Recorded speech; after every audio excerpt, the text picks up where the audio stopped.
बड़े मुश्किल से आज़ादी मिलले बा 15 अगस्त मनइबे ना। बड़े मुश्किल से आज़ादी मिलले बा 15 अगस्त मनइबे ना। सोने के थारी में जवन परुअस, सोने के थारी में जवन परुअस, जवाना चंद्रशेखर जी का चढ़इबे, झंडा तिरंगा फहरइबे ना। जवाना चंद्रशेखर जी का चढ़इबे, झंडा तिरंगा फहरइबे ना।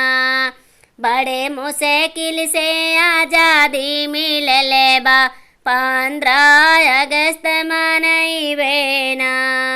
सोने के सुराही में गंगा जले पानी, सोने के सुराही में गंगा जले पानी, गेरुआ भगत सिंह जी का चढ़इबे, झंडा तिरंगा फहरइबे ना।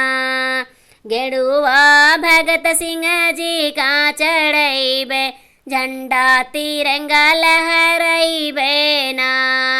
बड़े मुश्किल से आज़ादी मिलले बा 15 अगस्त मनइबे ना।